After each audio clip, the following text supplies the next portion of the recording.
Can wait. Give me you. I hope I'm not too late. Lord, give me you. Lord, give me you. Lord, give me you. Lord, give me you. Give me you.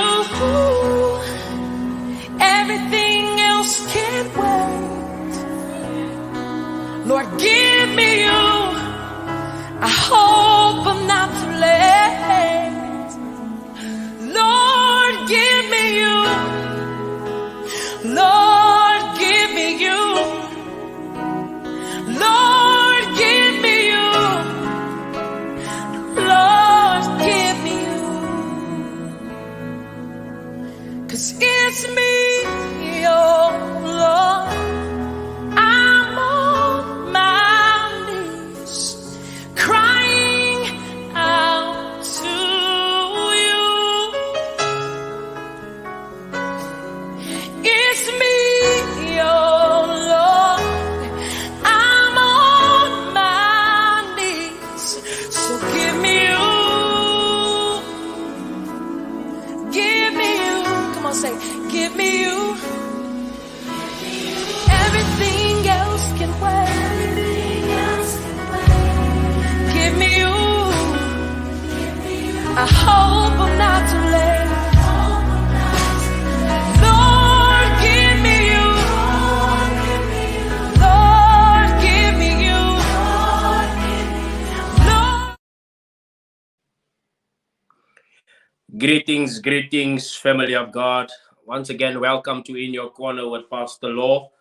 What a privilege it is to have you guys with me here on this feed tonight as we continue with the topic of Lobola, Magadi negotiations. Last week, I had Pastor Matlare with me in the show, in the studio, whereby we had a great discussion with regards to Lobola Magadi negotiations.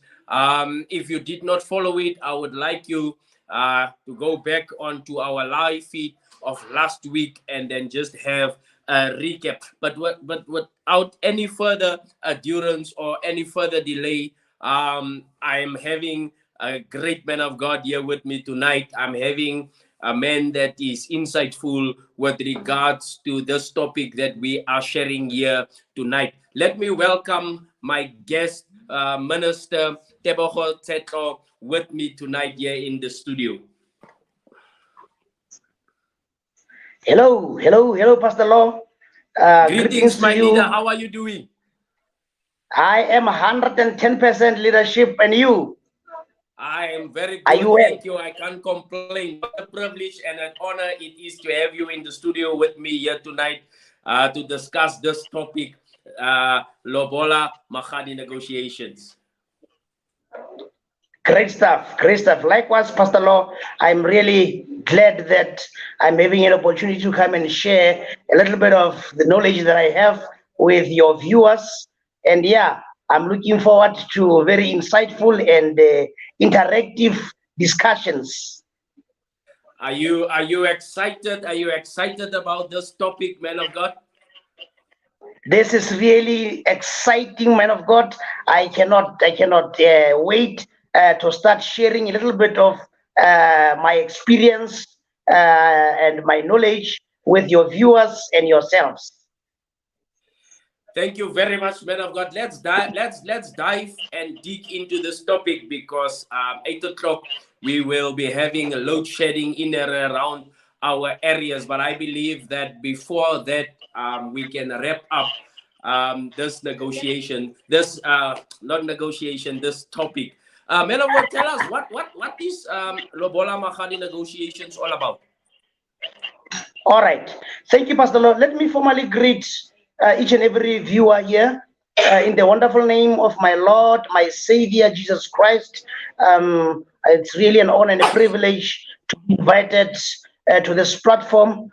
And yeah, so there is confusion around Lobola Magadi and asking for the bride's hand in marriage from most of our people. So I want to clarify something, Pastor Law, right from the beginning. The process of asking for the bride's hand in marriage includes, but is not limited to, Lobola nor Magadi. Lobola and Magadi is just but a small part in that particular process. If you will allow me, Pastor Law, I will start right from the beginning. So, a gentleman groom to be meets a lady and wants to marry the woman, and then he then informs his family that I have seen a flower somewhere, like uh, Pastor Matlare referred to her in the previous discussion. I've seen a flower somewhere and I want to marry this particular lady. Then what then happens is that the groom's family writes a letter to the bride to be, informing them of their intent to come and visit the bride's family to negotiate for their hand in marriage. Now, it's very important to write at this stage to mention that the letter itself should be very clear of the intention of the man's intention, because it could be that the groom wants to marry the woman. So, in other words, it could be that he wants just to get the hand in marriage, and not necessarily at this stage negotiate for Lobola. The letter will then be very specific to then say, as the groom's family, we are coming for two things.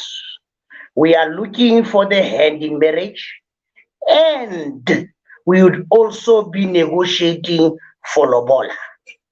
So there are two processes that will happen on that very same night. I'm saying night because the process then happens run about in the mornings, run about 2 a.m., 3 a.m., 4 a.m. The reason for that is that our elders before did not want the evil people who are jealous and to witness this process. So they would want for the neighbors to be asleep when everybody is asleep in the early hours of the morning. It is now when the visitors would then come. So if we are to host, if for an example my daughter was to be married in that particular sense, then we would wait for the groom's family to come, and then after responding to their letter, and then we will then know exactly why are they here. If the letter only didn't say anything about Lobola, then we know that, all right, these guys are only going to be looking for the hand in marriage of our daughter. I hope I am not too fast and I'm not giving too much information early on, Pastor Law.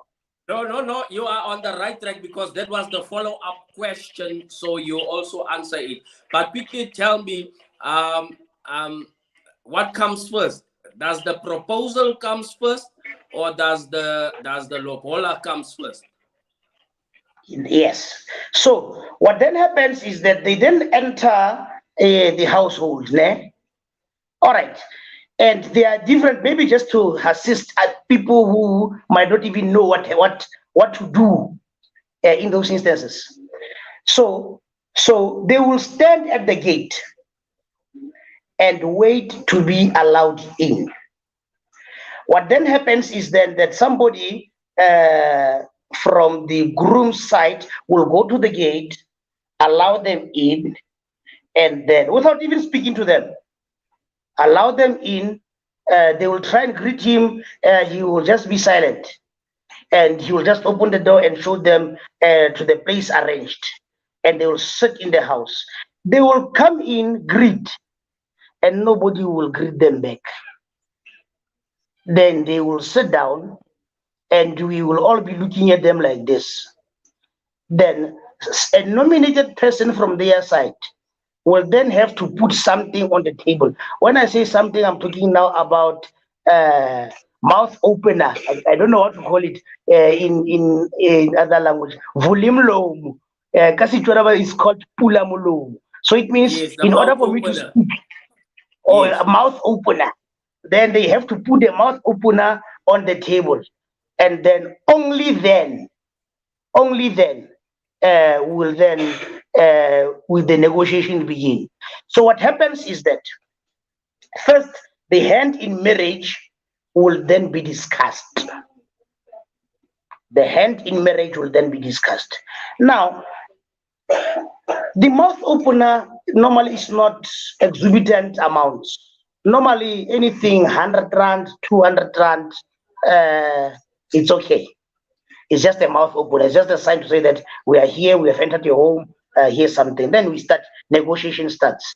But there are instances, Pastor Lord, that I must mention that there are families who would be a bit greedy. And already, as the groom's family, you will see right there and then that, yeah, we're going to have troubles. Whereby you put 200 rand on the table and still nobody says nothing. Meaning they are saying to you that our mouth, or sometimes they just say, and then they keep quiet there. Meaning you have just partially opened our mouth. So they want more.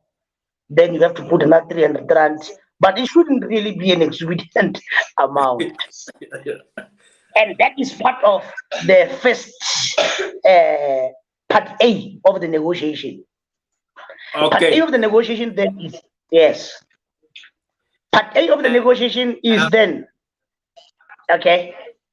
Yes. Just quickly tell me, at the gate, is there also a special fee that they need to pay? No, not at the gate.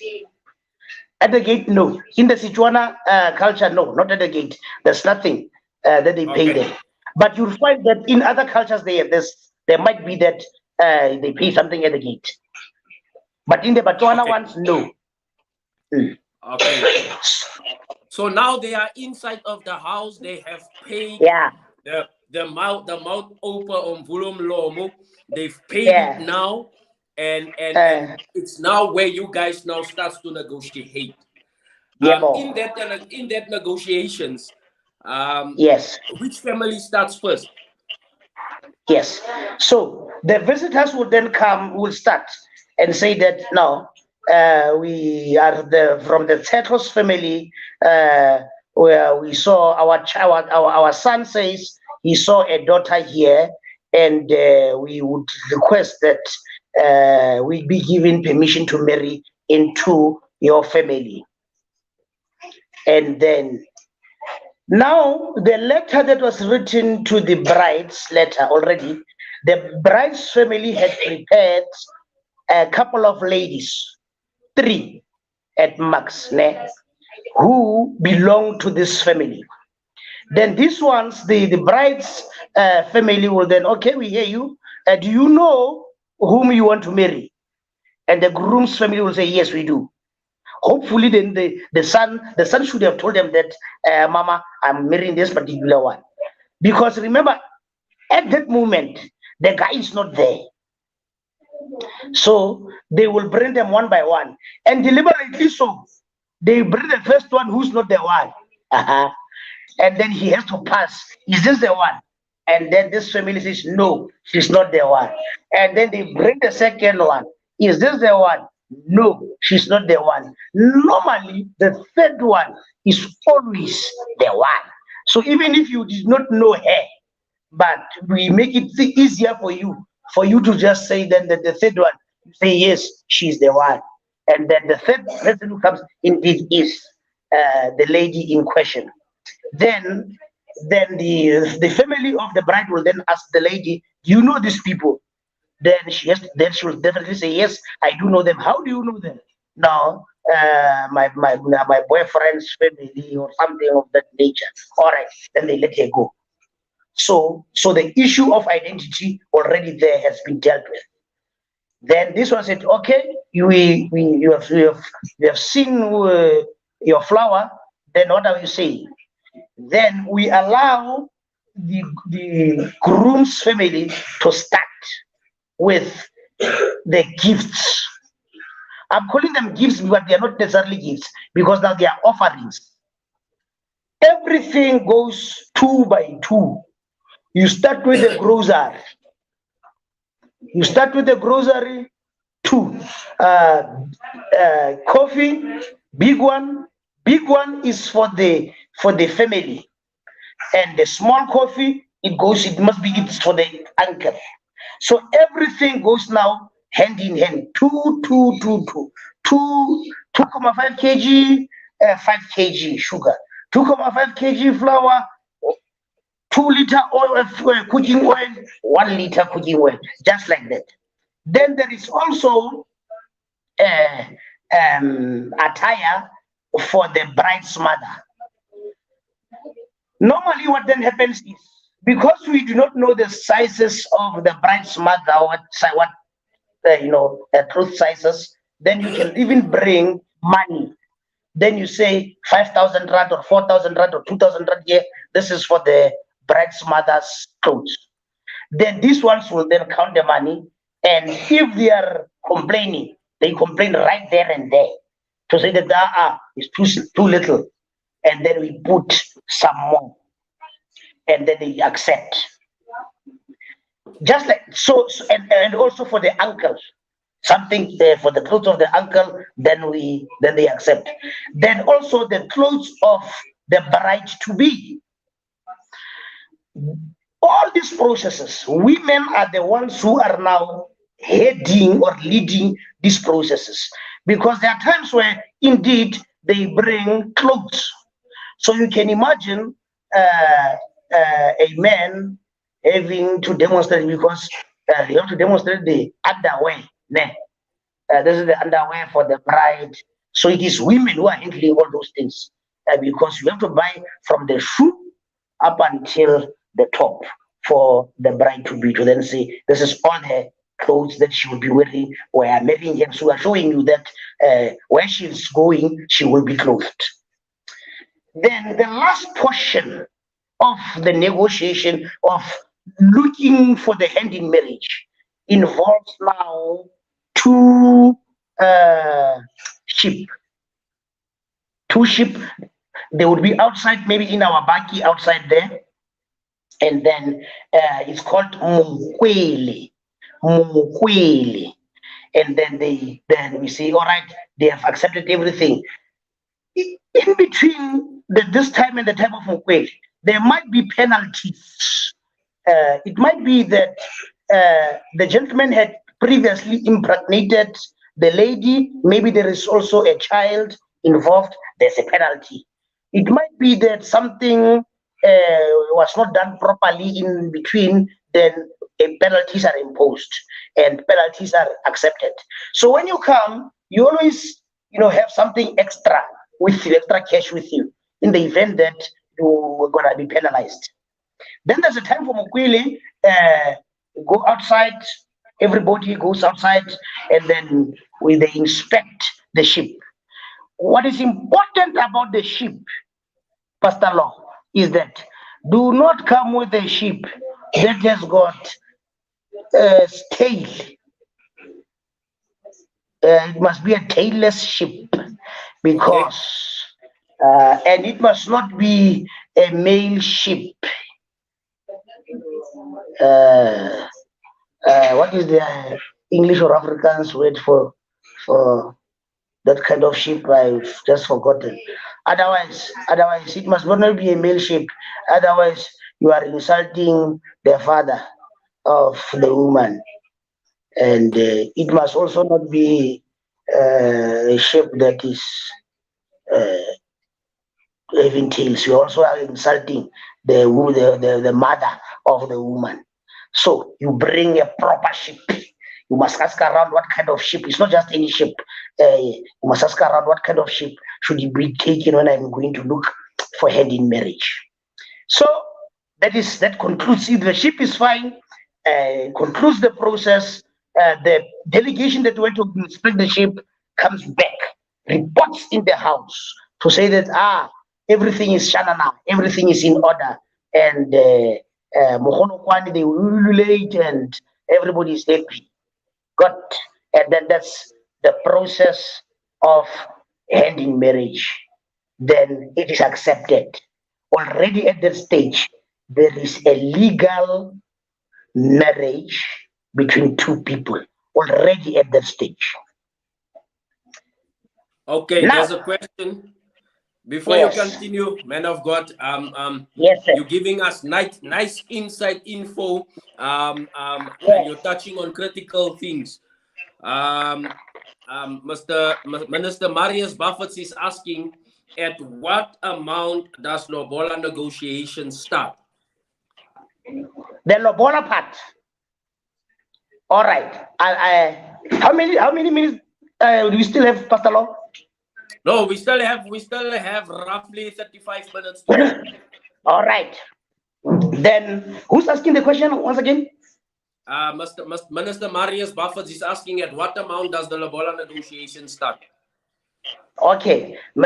All right. Now, remember at the stage, we are not even at the stage of Lobola.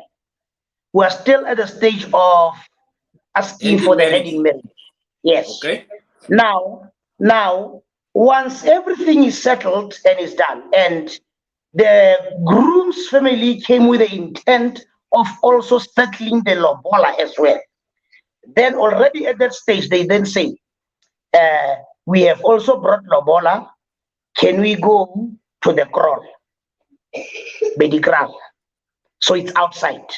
And for Lobola, that's only where only men would then leave the house, go outside at a pre-prepared place where there's maybe fire, a makeshift crawl there, and then they enter there. Important part here it is. Yes, the important part. Previously, Lobola was cows, cattle, cows. And they would not go in odd numbers, always even numbers. Because of scarcity of animals and all that, money exchange now also became part of it. So, what then happens is there are two things that can happen depending on now the cleverness of either side.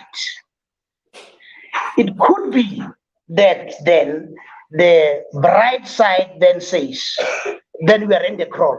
Then the bride's family then says, the groom's family, we are now listening. How many cows did you bring? How many cows did you bring? And then these ones will then take out 6,000 rand. One cow is equates to 1,000 rand. Remember, they always go in pairs, always 2, 4, 6, 8. Then they will then take out 6,000 rand. Then, if that is the case, remember, this is now when the bride's family had asked, how much did you bring? Then the bride's family will then say, if that is how you view our daughter, and this is how you view yourselves, this is how you value yourselves, then we are disappointed in you.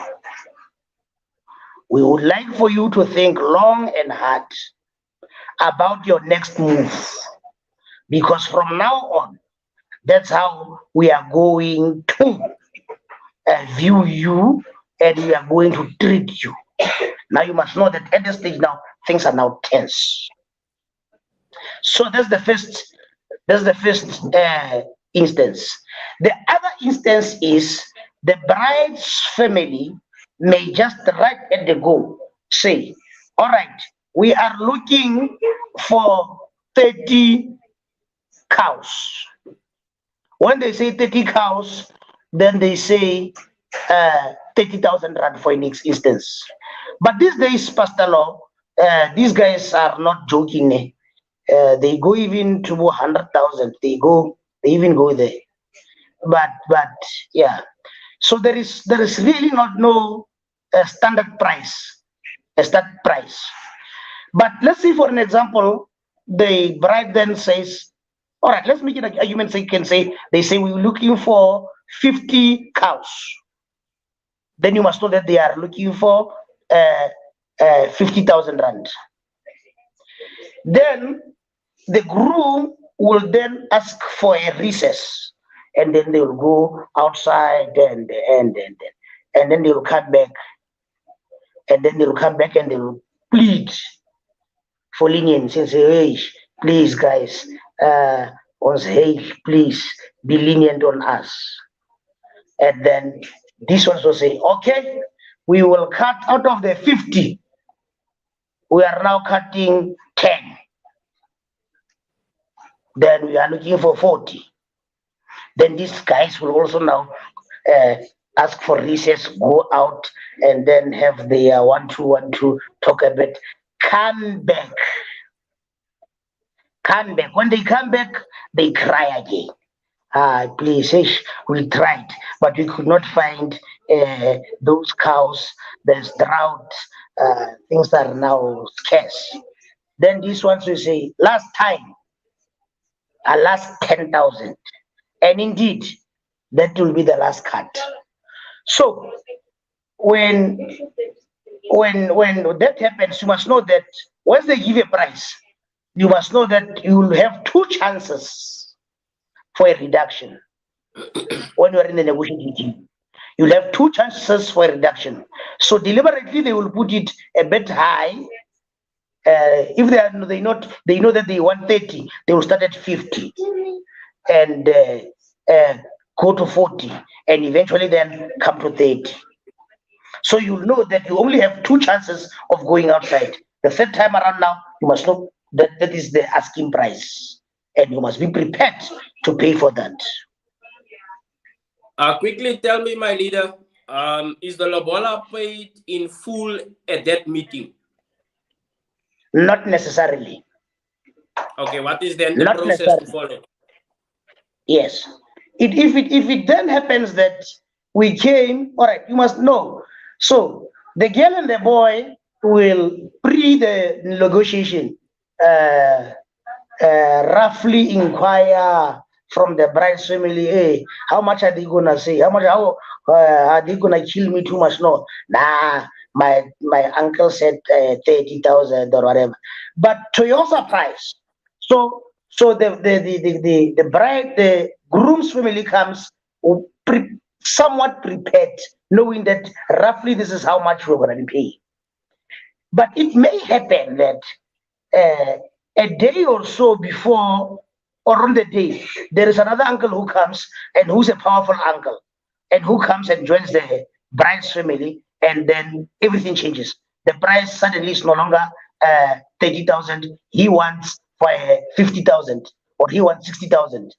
And this is now here now. There's no more turning back. So you get to the crown, the asking price, the first asking price is 100,000, and then it goes down to 80, and then he says 60. Remember, you only came with what? With 30. That's all you have in your pocket.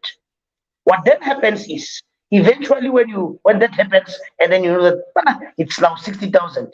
So you put the 30 that you came with and say that, all right, this is a down payment. This is our down payment for the cows. We will, at a later stage, go come and pay off whatever it is outstanding. So you can come. But remember, the hand in marriage has been concluded. It is the issue of Magadi, Lobola, that is only outstanding. And remember, the hand in marriage is what is necessary to declare those two people husband and wife. So that part is already done. So it is now at the part where the negotiations for Lobola comes in. What is Lobola? Lobola is bridal price for the womb of the woman. Because now the woman is going to take the surname of the man and is going to bear children for this family, and hence now the bridal price. I hope I Just have answered the men of God question. yes, you did. There's a question that one of my full-time comrades is asking, but I'll deal with that now. I quickly just want to get this question. Say now the family have paid the money for the hand Yes. in marriage of the Mm. daughter of the other family. Yes. Can the daughter then go to her parents and take the money into her possession and use it for the wedding celebrations? Yes. Yes, they can.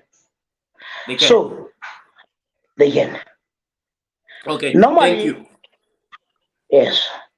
Normally, what then happens is you must remember after this process, the woman needs to be before the celebrations. The woman needs to be sent back to her house or to the groom's house. And that process now, the costs are incurred by the bride's family. So they do not take her empty handed. They normally would then take her maybe with a bed, a fridge, a bit of this and the other, utensils and all that, and to either, if the boyfriend or the husband to be as a house, either to her new home, or if the boyfriend is still staying with their mother, with his mother, to the boyfriend's mother's place. They take it there, so they do not go empty-handed. And normally, the proceeds from the negotiations are the ones that are used to buy all the necessities. Okay. The judge Ayland, my comrade friend, he's asking this. He says, "Don't you think in the modern days that most families use their daughters to enrich themselves by asking too much money? Don't you think the recent divorce rate is making people not to pay lobola because marriage don't last?" Yes. So, Lobola is not a prerequisite for a marriage to be legal. And yet it's a very powerful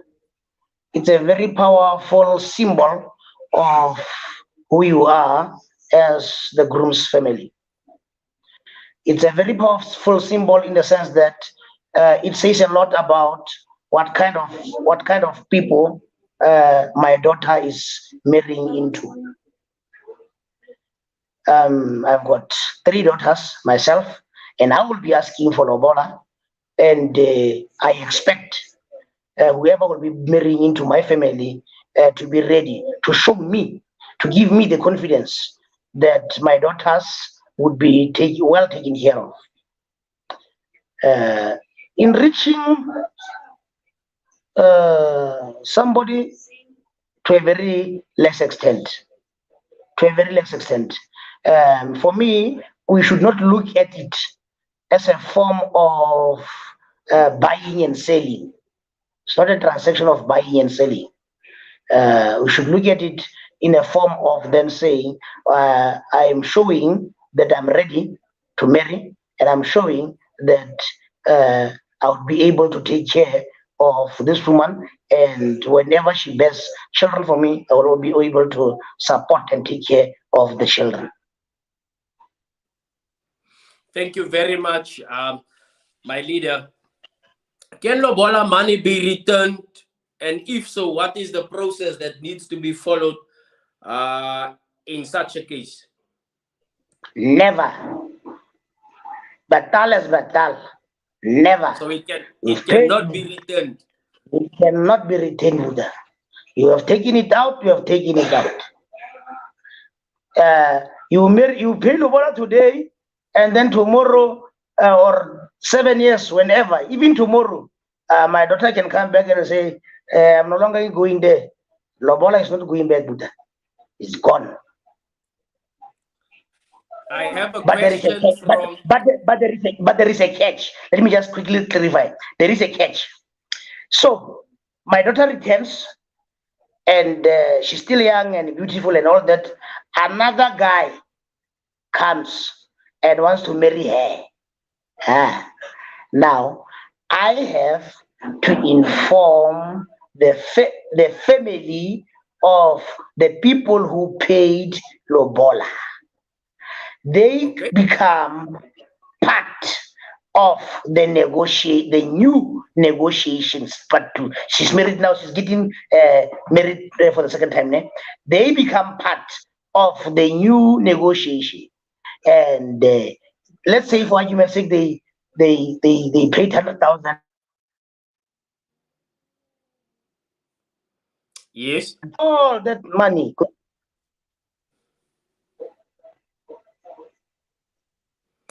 Are you Okay, there? my Did you, leader. did you get that? Yes, I did get it. There's a question Yeah. coming from Minister Itumeleng Khananeng. He says that if it happens that the bride whom the bridal price has been paid for is barren, does the bridegroom has the right to go and ask for refund, as the leader says bridal price is for the womb of the bride? Yes. Now the question is, at what stage do you declare barren? That is the first question. Okay, Or say for at what instance stage? now, say for instance the Lobola negotiation, she doesn't have a child, and then now Yes. the guy come and he pays Lobola for he asked for the hand in marriage. He asked to pay Lobola for her, and he pays Yes. Lobola, and then the woman that he paid Lobola for cannot bear him any children, as he wants a Yes. child, and maybe it's a medical condition or something as such. Can he Yes. then get a refund? No. No. And there's a simple reason. Uh, you cannot give up. You cannot give up on a woman at any stage. Women are known to give birth even at much later stage. That's point number one. So we cannot give up and say that this woman is now declared barren, unless declared so medically, so by professional doctor or something. But still in that event, you cannot claim your money back. Say that the woman is now barren. I want my money back now. No, you can't. The woman will still be raising children from the groom side family who are not necessarily her own children. So the womb does not necessarily mean that it has to be, your own children. Okay, there So you no, have it, at, at, viewers. at no stage will the money ever be brought Go back. back. There you Never. have it, viewers. Those who are listening online, those who are also going to view it later. Once you have paid Lobola, there's no way you can get your money back. What what have changed between the olden day Lobola negotiations and the 21st century Lobola negotiations? The one thing that changed most was is that now the exchange is now in monetary terms. It's now money. Previously, like I said, it was cows, and that's, I think, with evolution and the changing times, that is the one thing. But also, what I also pick up is that there is element of discontent. There is element of greed. there is element of the spirit of the negotiations is no longer what used to be from both sides, not just from the bride side.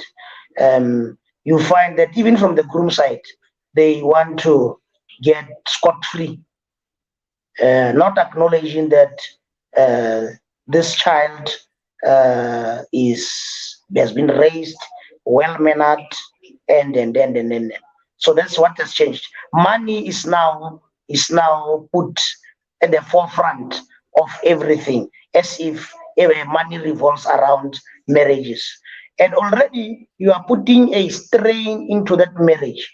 If a marriage begins already with two families not agreeing because of this issue of money, already day one of the marriage is already doomed.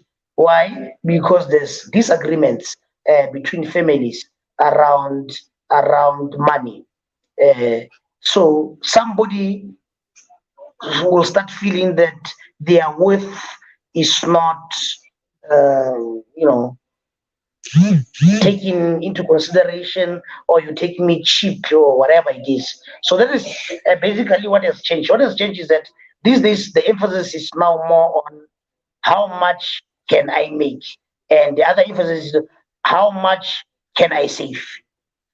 That's what has changed. Not how do we unite these two family, and how do we grow these two beautiful souls for them to start a life and prosper. That is what has changed. Thank you, my leader, for that brief explanation in the 21st century. Before I let you go, there's two more questions that I would like to ask.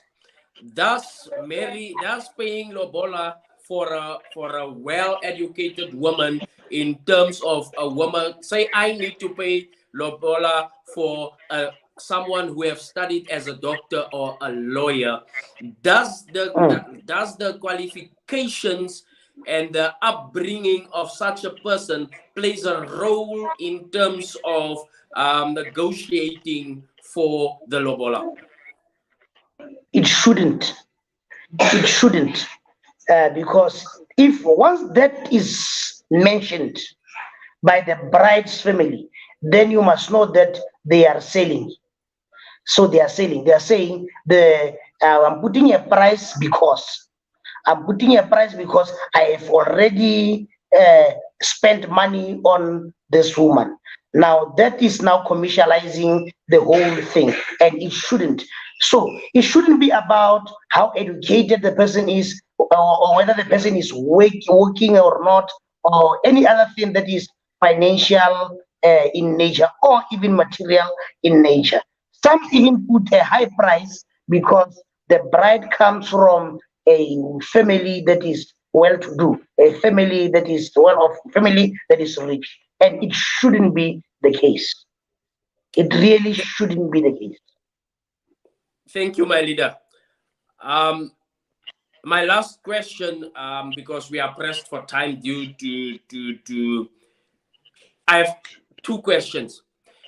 Yes. When a bride pays for the hand of marriage and now negotiations, and then now the woman leaves the house of the mother to go to the husband, does he own the property of someone else?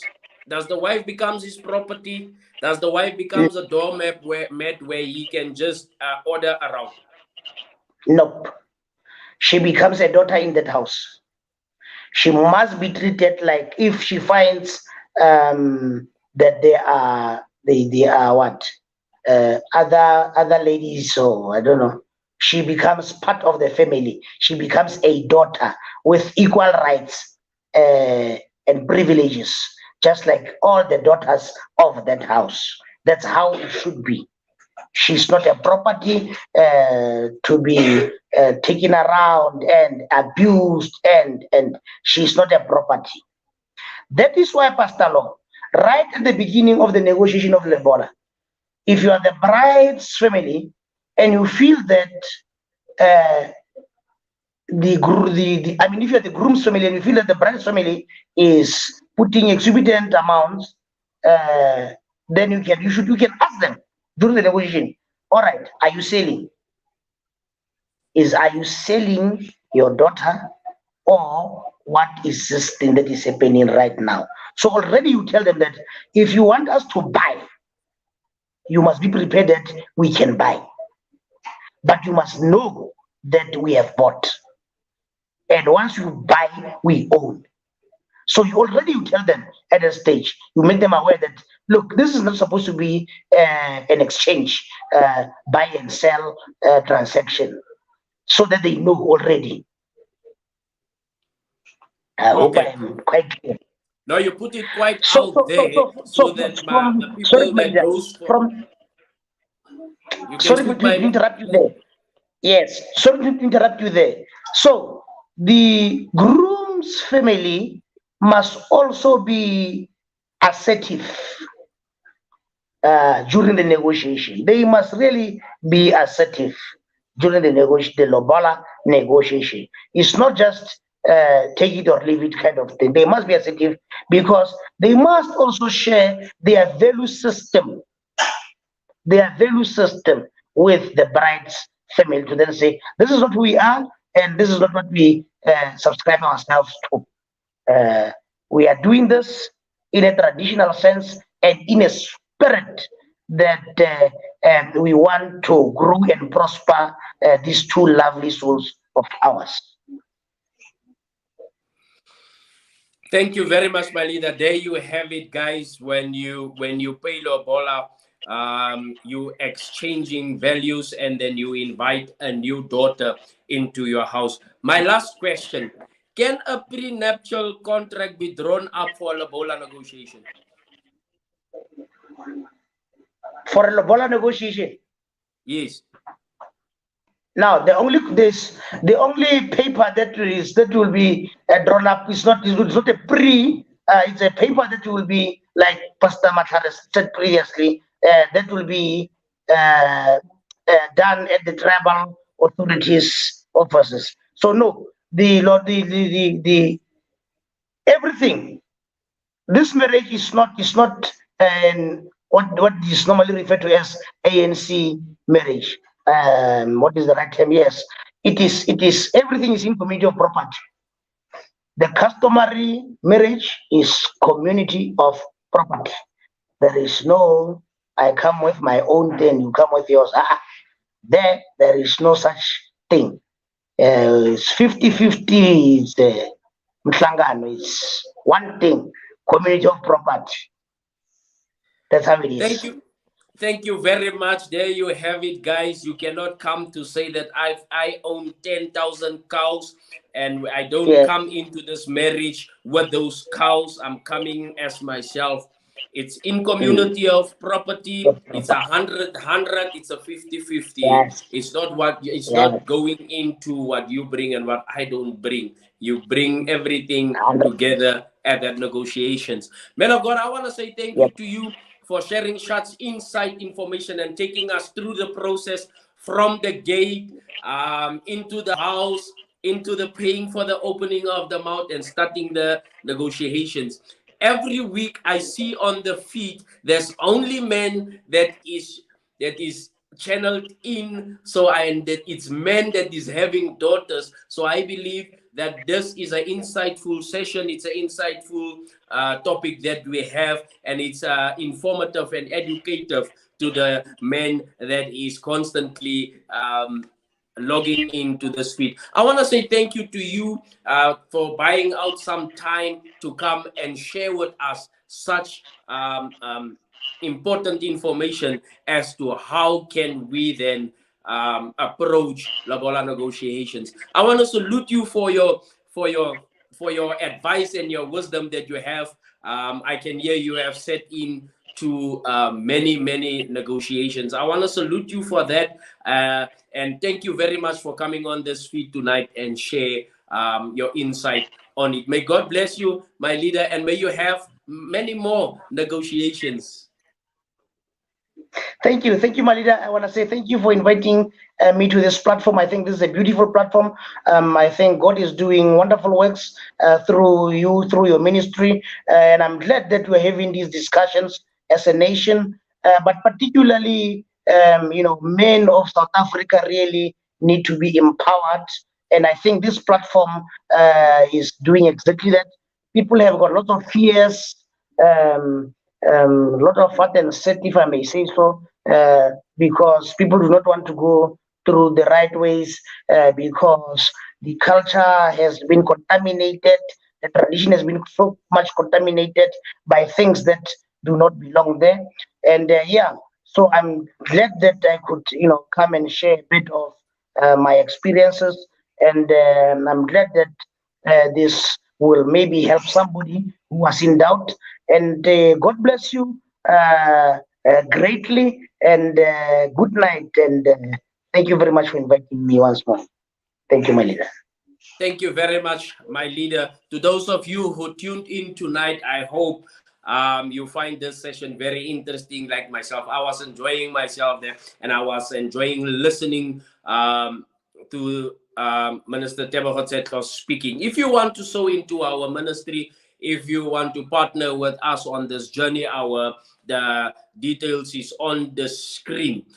We continue next week, Tuesday, with the same topic.